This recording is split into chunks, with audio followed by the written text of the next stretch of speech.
Here with you today to show you a Google feature called Jamboard.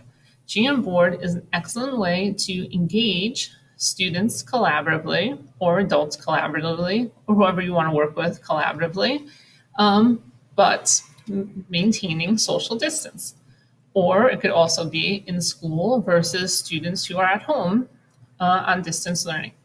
So before I begin, I want to thank Evelyn Mitchell from the Social Studies Department because she is the one who introduced the department to Jamboard, and since then, I have been jamming. So I will start by showing you examples, and then I will show you the basics of how to make a jam. So the first example I will show you is from my sheltered class. So I am going to go onto my Google Classroom for Sheltered Modern World and show you what we created. So the reason for this activity was to review basic World War I vocabulary. So getting ahead of myself, I created a Jamboard where I put the key terms I wanted students to review across the Jamboard.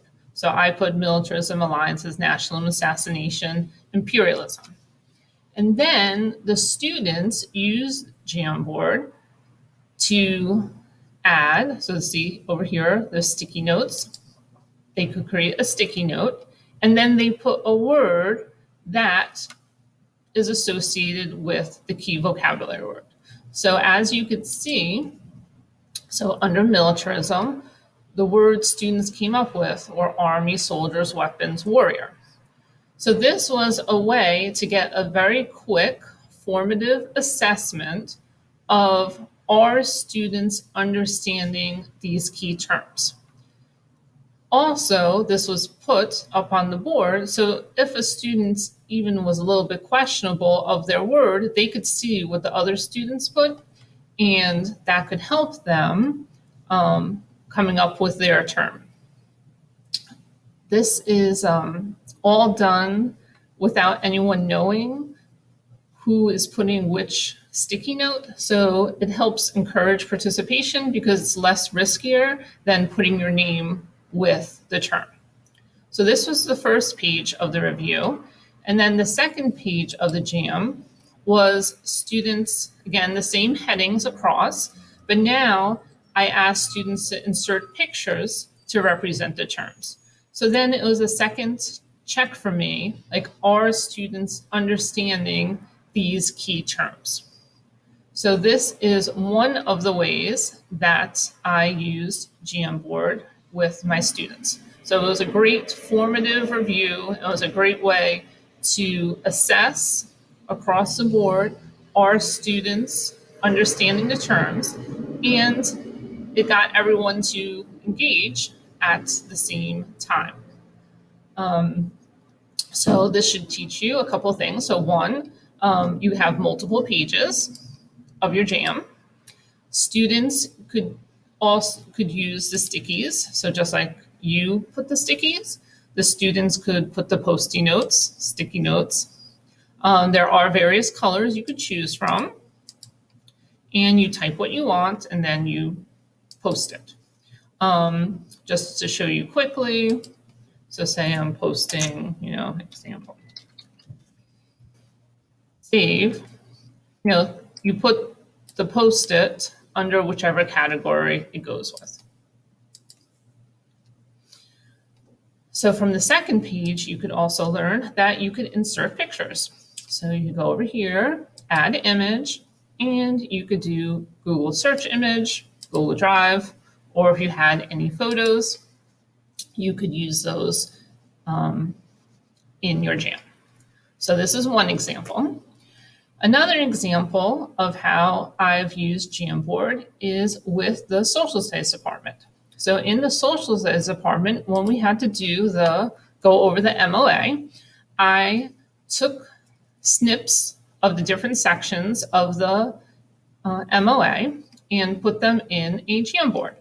And then, as a department, we were able to dissect the MOA, and you could see that teachers put different stickies based upon what was the concept of that page of the MOA, or they raised questions of what was being said in the MOA. So this could be used for any text. I just use it here for the MOA. And you could break down text collaboratively with students. So you just see that page no one had anything. Here we had some stickies put. So different stickies were put on the different pages based upon what teachers were thinking about while they were reading the MOA. Then I'll just skip to the very end. Oh, there's also a pen that you could use to highlight or underline. So you see someone thought 29 should be boxed, so someone boxed. Then if you don't want something, you just erase what you put.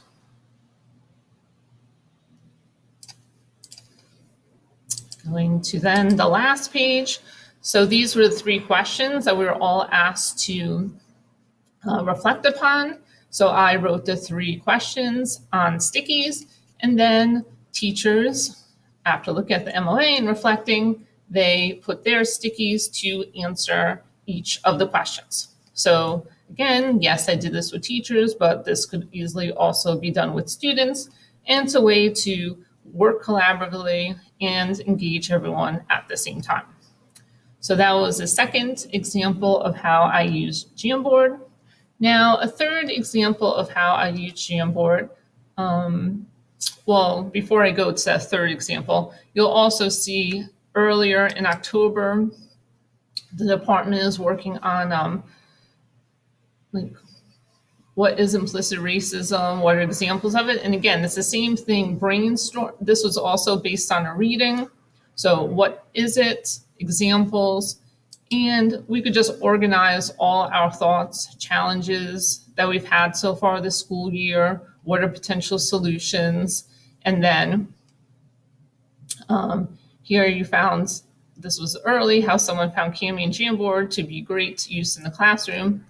And we were able to use this then to inform our own practice. So this was very helpful.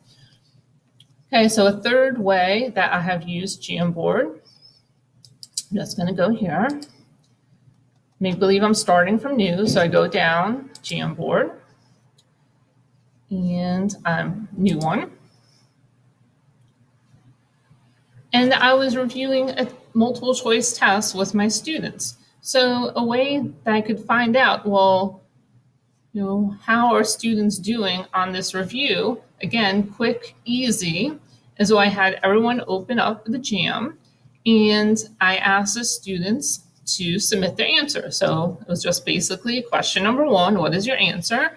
And then students would put on Post-its different answers, or if everyone got it correct, the same answer. And then very quickly, I was able to assess, well, everyone got this question right. Or, okay, 2 people said A. Obviously, there was more than 3 students, but 2 said A, 1 said C. Well, why A is the right answer? Why was C chosen? And then we were able to have a review very quickly. And I was able to quickly formatively assess how students are doing. And then what happens is question 1, if I don't want to save the data, then I just clear the frame and the next one. Or we could have just kept going page after page after page, and then you could have a record of how did the students do on each of the questions. So those are the ways I have used it so far in the class.